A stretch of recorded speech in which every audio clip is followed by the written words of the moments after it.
bisa seperti Deddy Corbuzier kira-kira? Iya. Saya lihat pasti perkembangannya. Jadi mau nanya apa ke saya? Coba nanya saya. Jadi kita yang nanya Pak Haji. Silakan. Boleh. Coba nanya, coba. Sekarang Bu Dokter jadi host ya. Oh iya, boleh Pak Haji. So. Saya mau menanyakan kiat-kiat ininya Pak Haji. Kiat-kiat merintis kesuksesan bisa sampai jadi sekarang itu Pak. Mungkin ada tip dan tipsnya buat kami anak muda supaya bisa seperti Pak Haji. Pertama, berani mencoba. Setinggi apapun ilmu itu hanya angan-angan teori. Bisa jadi maslahat, manfaat manakala dicoba. Kedua, kerja keras. Kedua, ketiga, ya harus pakai teknik strategi. Karena kalau kata Nabi jelas, man arada di dunia fa'alaihi birilmi. Jadi yang ingin menguasai dunia harus pakai ilmu. Jadi harus kerja keras ya, kerja cerdas, judi ya kan. Begitu. Mau nanya Mas Teguh?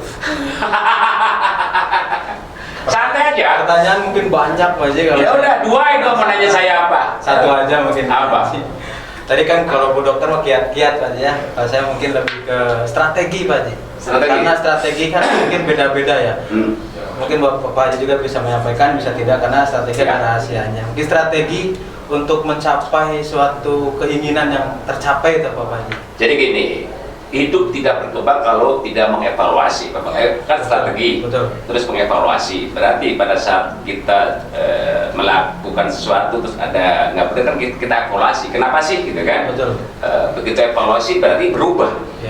Karena untuk mengarahkan lebih baik itu harus ada perubahan. Karena ada pepatah, perubahan itu tidak jaminan jadi lebih baik, tapi tanpa perubahan tidak akan jadi lebih baik gitu kan. Betul. Jadi kita harus berubah, tapi dengan catatan berubah ke arah yang lebih baik, dan itu dari hasil evaluasi gitu kan. Kedua, kita tidak boleh ada di zona nyaman, cepat-cepat puas. Kalau orang sudah puas, udah matilah, mati karya. Betul. Mati karya udah mati karena dia udah cukup puas. Jadi karena dunia ini dinamis, berkembang, mungkin satu bulan yang akan datang kejadian dunia seperti apa, jadi kita harus adaptif. Jadi harus beradaptasi dengan kondisi, itu wajib. Begitu Mas Teguh. Siap Pak Haji, terima kasih. Luar biasa. Mas Teguh, Siap Pak Haji. di akademi ngelatih fisik, itu anak-anak kok agility-nya nggak bagus-bagus gimana? Mungkin kalau anak-anak itu kan ada yang basicnya mungkin dari nol Pak Haji. Ya. Karena agility itu perlu proses, mungkin kalau saya pribadi targetnya selama 6 bulan. Itu kalau intens latihan, agility, koordinasi, insya Allah anak-anak cepat berkembangan. Gitu. Karena kalau jalan, jadi gini, mungkin kalau fisik itu pembawaan ya, Betul. dia kan bisa dilatih biar kuda-kuda kuat. Karena saya lihat badannya kecil, kuda-kudanya lemah. Menyikapinya gimana? Ya memang kita seadanya sih dengan kondisi anak itu. Jadi gini Pak Haji, karena mungkin kalau kondisi fisik itu kan penunjang Pak Haji, penunjang untuk segala aspek. Jadi mungkin diawali semua dari kondisi fisik, sedangkan postur mereka itu kan terbilang bukan kita yang membentuk, karena dia dari awalnya seperti itu dan kita berusaha untuk membentuk. Ditakdirkan seperti itu. Ditakdirkan, dan kita bukan merubah tapi melatih untuk yang ada dioptimalkan. ya, yang ada dioptimalkan. Dan ya, menyikapinya ya mungkin terus tanpa menyerah, kita coba terus bagaimana kondisinya. Melatih fisik ada perubahan yang menurut Coach Teguh itu Roba itu berapa bulan biasanya? Kalau kemarin kita udah coba mungkin di sekitar 7 bulan 8 bulan, ya 7 bulan 8 bulan. Dari segi endurance dulu itu udah ada perubahan Pak Haji, banyak perubahan. Oke, sekarang ke Bu Dokter. Siap. Bu Dokter. Siap Pak Haji. Jadi dokter mahal. Kuliah itu pendokternya berapa? 6 tahun? Iya betul Pak Haji. 6 tahun magang, masa dinas apa namanya? Ikatan dinas berapa tahun? Iya, PTT itu minimal 2 tahun Pak Haji. Dulu di mana ikatan dinasnya? Oh, saya PTT-nya dulu di Jawa Pak. Di Jawa. Iya. Enak di Jawa. Iya, dong. di Solo saya Pak Haji. Di Solo. Iya, Ada betul. di kampung sendiri. Ya, betul. Karena membuat saya kesini ini adalah mungkin tantangan karena ikut ya ujian CPNS keterimanya di sini, jadi berjuang merantau. Jadi di sini merantau. Iya betul Pak Haji. 6 tahun ke dinas 2 tahun, terus gabung menjadi ini yang ketiga tahun. Honornya ala kadarnya kok mau ngapain? Karena itu merupakan bakat jiwa. Karena memang dari kecil itu saya suka sekali sama olahraga Pak Haji. Olahraga dari kecil saya dididik dari orang tua yang semuanya hobi olahraga. Karena bapak saya memang dari kepolisian, ibu saya memang basicnya guru, tapi dia atlet voli juga ibu saya. Jadi saya diarahkan dari kecil itu di renang sama adik saya. Cuma ya atlet-atlet biasa, cuma sampai atlet provinsi. Jadi setelah jadi keluarga atlet? Ya enggak atlet, tapi memang ya olahraga dan musik Pak Haji kami. Saya sebagai pemilik atau manajemen dari Akademi Berjaya FC mengucapkan banyak terima kasih Bu Dokter berkenan terlibat di ini, karena kan gini jujur, sama-sama. Kalau kita bayar sesuai tarif resmi nggak mungkin ya. Tapi karena Bu Dokter ada hobi, jadinya di transport ala kadarnya oke gitu ya. Bu Dokter, sepak bola olahraga fisik yang rawan cedera, yang paling fatal kadang-kadang di sepak bola itu cedera apa? Banyak sekali yang selama ini yang ini. Iya. Ada injury patah di tulang rawan hidung, itu pernah di leher sini Pak Haji, sama di klavikula. Selama ini masih bisa tangani. Ada nggak yang pemain kita yang begitu cedera sulit untuk recovery? Alhamdulillah semuanya ditangani berkat Pak Haji, karena memang kalaupun tidak bisa saya tangani itu pasti kita rujuk, dan selama ini di Liga 3 itu semua pemain yang cedera itu pasti ditanggung oleh Ibu Jaya. Semuanya 100% oleh Pak Haji. Kalau cedera bola yang sulit, kalau kita dengar dari penjudi itu hamstring itu, kalau bahasa Indonesia ankle ya. Hamstring itu paha. Itu tarik otot. Ya. Itu pemain kita belum sampai itu ya? Belum. Itu bisa kan, kalau dengar pemain dunia kalau kena hamstring itu tarik otot biasanya lama, itu faktor apa? Yang karena salah jatuh, salah gerakan, atau karena benturan? Itu karena terlalu dipaksa. Dipaksa. Ya, jadi istilahnya di luar dari kemampuan ototnya melakukan gerakan itu, dan istilahnya ya terus dipaksa dan terlalu lama. Itu jadi dibutuhkan rest, istirahat. Recovery. Ya, recovery. Karena ini satu paket ya, Mas Teguh. Ini fisik. Ada nggak fisik itu yang biar tidak rawan cedera, ada nggak? Suka ngasih masukan nggak, Mas Teguh? Iya. Jadi mungkin dari mungkin cara latihannya memang menggunakan teknik, terus untuk pemanasan, pendinginan, recovery-nya dengan salah satunya dengan rendam es batu itu seperti itu ada Pak Haji. Terus memang setiap cedera itu kita pasti sudah menggunakan metode RISE, seperti metode dari kesehatan kedokteran pada umumnya kita sudah melakukan semuanya. Jadi kenapa atlet-atlet kita di Ibu Jaya itu kesehatannya dan istilahnya stamina cukup bagus, karena memang sudah sesuai dengan standar medis standar medis semuanya. Jadi insya Allah tidak akan terjamin lah. Ya, betul. Terima kasih. Ya, siap. Mas Teguh, siap. Dengan keberadaan Bu Dokter Vita ini di tim suka sangat membantu. Sangat. Baik, saya juga ucapkan terima kasih sama Dokter Vita. Luar biasa, kita selalu kolaborasi ya, Dok ya. Betul. Mau susah mau senang kita bersama. Betul. Kadang dari saya pribadi kan hanya membantu untuk istilahnya pemanasan supaya pemain cedera tidak terlalu lama recovery gitu kan. Nah, dibantu oleh Bu Dokter yang memberikan resep-resep termasuk resep obat ya Dok ya. Terus minuman Pak Haji, kita Betul. setiap pemain itu pasti kita ada Ramolid, itu kan istilahnya mengurangi dehidrasi. Jadi semua itu sudah dijamin. Semuanya dari mulai segi vitamin, minuman, terus makanannya, kesehatannya. Jadi atlet-atlet itu sudah sesuai dengan standarnya semua. Kalau masih arahan lewat coach atau Bu Dokter biasanya langsung ke anak-anak itu? Atau ke orang tua? Kalau biasanya kita dulu ya, jadi dari pelatih dulu, pelatih di lapangan sambil latihan. Terus setelah latihan biasanya dokter yang memberikan pemaparan sama anak-anak untuk kiat-kiat seperti apa menjaga kondisi. Betul. Jadi dokter membantu sekali Pak Haji. Mantap, terima kasih ya. Ya sangat terima kasih, terutama buat foto-fotonya. Gini Mas Teguh, gini Bu Dokter itu kuliahnya habis mahal. Di sini kerja bakti. Kita Apresiasi. Baik, beribu-ribu terima kasih. Gitu kan. Sama-sama Pak Haji. Sebagai official yang menangani medis dan fisik, kita di saat ini yang usia 17 tahun ini yang pernah kondisi fisik lelah kapan Mas Teguh?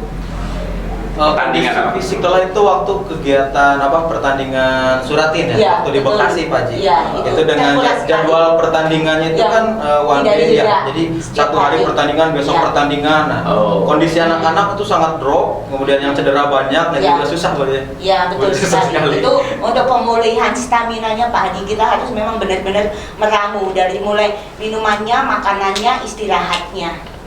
Itu yang harus memang semuanya harus seimbang. Itu yang susah Dok. Iya. Anak-anak kadang kan apalagi ini akademi dan kadang kalau saya sama anak-anak itu kasih pilihan. Jadi dia itu memilih dia jadi atlet apa sekedar hobi bola gitu. Kalau atlet ya jaga betul-betul. Kalau hobi bola silakan datang semaunya. Ini saya enaknya. Senang bola dan menjadi pemain bola memang dua hal yang berbeda ya. Dan cenderung anak-anak sekarang itu karena mereka udah ya zaman now lah ya. Jadi susah mereka untuk menjaga kondisinya sendiri susah.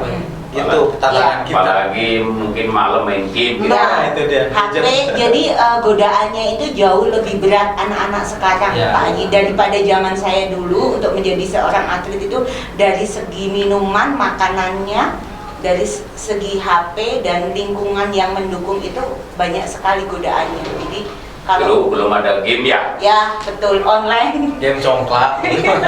Dan makanan-makanan jajanannya itu Pak Haji yang sekarang nggak bisa, itu kayak seblak, minuman-minuman ini, jadi itu yang sering sekali mengganggu makanan atlet. Tantangan ya Dok ya untuk kita ya. Mas Teguh, kita kan di kota. Betul. Berarti anak-anak rata-rata anak perkotaan Pak. Iya. Milenial. Iya, betul. Perkotaan. Sedangkan sepak bola identik olahraga keras. Yang mungkin kalau orang kampung yang biasa ke sawah, jalannya kan udah terbiasa.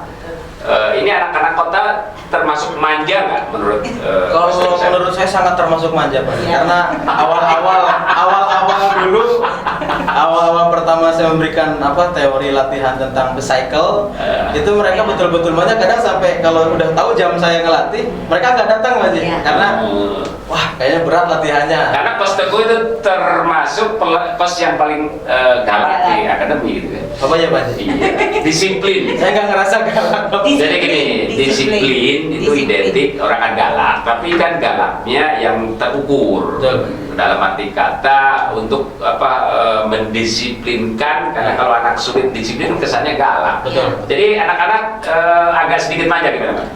Ya mungkin dia manja kalau awal-awal dulu tuh kayak usia 15, usia 16 itu kadang pas latihan ngeluh, kok minum dulu ya. Kok saya sakit ini, saya udahan nggak kuat. Nah mungkin di situ mungkin saya juga berpikir berubah metodenya, apakah ini terlalu keras atau seperti apa. Jadi semakin hari semakin kesini metodenya yang saya rubah Pak.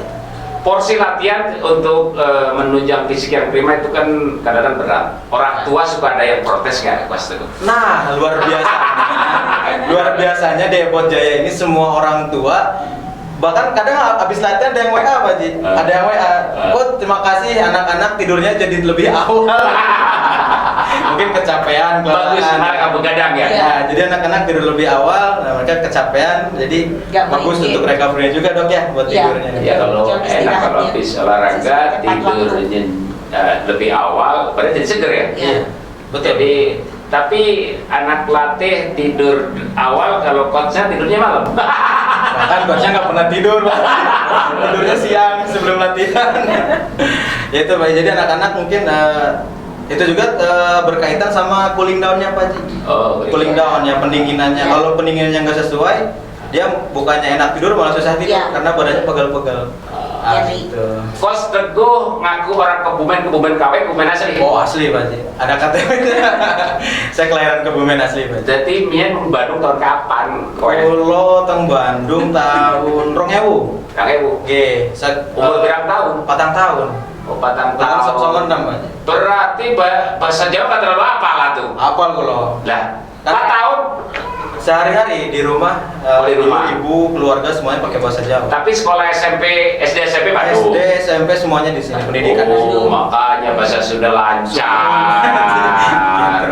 Beda dengan saya Pak Haji. Dia masih medok ya. Iya lah, kalau dari SD mah lancar gitu kan. Dulu basic sebelum ini apa? Pernah pada jadi pemain apa? Pernah Pak Ji. Dulu tahun 2012 saya pernah di Persib Pak Ji, yang Suratin usia 15. Jadi pemain Persib. Pemain goalkeeper posisinya. Iya. Dulu kiper kedua. Kemudian Bandung Raya pernah Bandung Raya. Di usia berapa? Usia 17. Suratin. Raya, PBR ya dulu Suratin. Iya. Terakhir di usia 19. Kalau sekarang kan Elite Pro ya. Kalau dulu itu Diklat namanya. Jadi di Persisam. PBR. Persisam. Samarinda. Ya, Samarinda. Oh, keren juga ternyata. Pernah dari pengalaman. Terus gini, pengalaman di klub-klub elit lah, klub profesional. Terus di Akademi Ibut Jaya, kadang-kadang saya arogan ngasih masukan di cara yang mungkin di luar konteks lah, keluar dari konteks lah. Itu perlu Teguh komentari cara saya ngelola ini gimana? Komentari saya dong. Gimana? Sepanjang yang diberikan kepada kita tidak melenceng dari aturan dari sepak bola, itu sah-sah saja Pak Ji. Apalagi enggak, maksudnya gini, mengomentari cara saya ngasih arahan dengan yang dulu di profesional apa? Bedanya gimana? Ya kalau dulu waktu saya masuk di Diklat itu cenderung mereka lebih teoritis. Jadi lebih banyak teori seperti ini, bahkan pakai English, bahasa Inggrisnya semuanya dilancarkan. Itu bikin kita ya sedikit bingung juga. Jadi hanya di tataran teori, tapi di tataran pelaksanaan tergantung pemain. Di pelaksanaan kadang nggak terlalu ini. Tidak terlalu, lebih banyak ke teori. Kadang kita pertandingan itu mau pertandingan itu lebih banyak teori dari head coach. Pada saat pelaksanaan nggak terlalu. Pada saat pelaksanaan evaluasi. itu lebih ke. Kalau saya kan cerewet saya. Betul. Kadang kalau dulu pemain silahkan itu di lapangan kalian yang bermain gitu. Instruksinya ada tim yang seperti itu, tapi beda-beda. Kalau saya enggak. Kalau Paci kayaknya enggak deh. Kalau nggak sesuai arahan pasti ini kan. Iya. Walaupun menang. Guling. Walaupun menang. Maksud saya gini, yang namanya pemain tuh harus ikut strategi pelatih. Betul. Kalau tidak ikut ya harus ada sanksi. Iya. Walaupun di game latihan. Kalau enggak nanti akan menjadi kebiasaan. Betul. Karena apa? Kebiasaan itu akan menjadi sebuah karakter. Ya. Karena ada motor dokter. Betul. Ya. Betul. Satu contoh kebaikan lebih bermakna daripada hanya 10 nasihat kebaikan. Betul. Jadi kalau hanya ngomong wah, Setuju. Betul. itu gak akan membekas. Iya, betul. Lebih ke aksi banyak. Ya, betul. contoh, makanya kenapa saya kalau di game itu kan, kalau yang tidak sesuai arahan itu guling, maksudnya biar dia itu tidak melakukan. Ya. Kalau seandainya sebuah aturan dia melanggar, terus gak ada saksi, percuma itu aturan. Percuma. Gak akan jerak. Iya, nggak akan masuk, ya akan jerah dan dia nggak akan masuk. Iya. Di latihan saja nggak nurut, apalagi di pertandingan kan gitu kan. Yang saya harapkan kan gini, itu video yang kemarin saya kirim itu kan sesuai Ya. pertama satu sentuhan Ya, membelakangi apanya sebagai pantulan, ada lompasnya, Ya, tumpasnya, terus Ya. di kotak penalti nggak usah dikontrol langsung tendang, Ya, dan itu ya. saya banget kan. Ya betul, betul. Bahkan Itu mungkin- Pak Haji banget. Itu tim Eropa dong. Iya, Kalau betul. tim Indonesia mungkin baru-baru sekarang nih kayaknya. Iya. Kayaknya mau ngikutin kita Ya baru-baru betul, sekarang. betul. Karena Eba Jaya itu mempunyai ciri khas gitu. Ya. Itu yang saya senangi Pak Haji. Beda dengan yang lain. Itu. Seperti kemarin yang ikut lihat Fahri Husaini ini saat seleksi Persela Lamongan. Betul. Ini ya kan? Iya. Gimana? Ya mungkin saya juga kaget ya, karena Gimana? filosofi yang kita pakai itu mungkin Coach Fahri menyampaikan juga di Persela pada Iya. saat seleksi. Gimana? Iya. Mungkin kemarin ada satu pemain yang melakukan kesalahan, di mana dia ada tekanan, dia pemain belakang, ada tekanan dari lawan, terus dia buang bolanya itu ke arah tengah. Iya. Nah, saat ke arah tengah, di stop lah sama beliau, sama Coach Fahri. Stop. Kesalahan kamu apa? Ditanya sama dia. Dia diem, dia nggak tahu. Iya. Kamu tuh salah, buang bola tuh jangan ke tengah, ke samping. Samping. Walaupun dia bolanya hilang, nggak Iya. apa-apa hilang. Yang penting jangan ke tengah. Kalau ke tengah itu resikonya berat. Bola masih hidup, bisa serang balik gitu. Itu mungkin filosofi yang kita pakai juga. Betul. Terus pada saat seleksi pemain, Pada saat seleksi pemain, Gimana? nah itu pada saat seleksi pemain juga, loh, kok hampir sama kayak Iya. kita. Itu ada kan biasanya kalau tim-tim lain itu kan tendangan apa, Iya. langsung game aja, Iya. dilihat pemain Iya. itu. Persela kemarin mengadakan seleksi langsung ke tendangan Iya, dulu, long pass. tendangan. jadi yang dites tendangnya dulu. ya, Iya. tendangannya dulu. Tendangan. Dan itu kita sudah melaksanakan hampir 1 tahun kan. Iya. Hampir 1 betul. tahun. Kalau bola lompas nggak boleh ke tengah, Iya. karena itu akan gampang kena kiper, Lawan. harus ke sayap itu nanti paling dibuang. Jadi minimal dia lemparan Iya. dia atau kita kan. Iya, betul. Terus pada saat seleksi Liga 3 kita juga yang dites tendangnya dulu kan. Iya. Berarti level kita udah pertama level pemain pelatih nasional Fahri Husaini kan Iya. Iya. terus cara mainnya levelnya Eropa kan. Iya. Di video itu kan. Iya. Terima kasih. Siap. Bincang-bincangnya Siap, dan nanya lagi ke saya nih. Dulu dong. Cukup, nanti lagi. Iya, siap. Demikian Sobat Kongres, bincang-bincang dengan official yang membidangi tentang fisik dan medis. Sampai jumpa. Oke, sampai Terima jumpa. kasih. Assalamualaikum.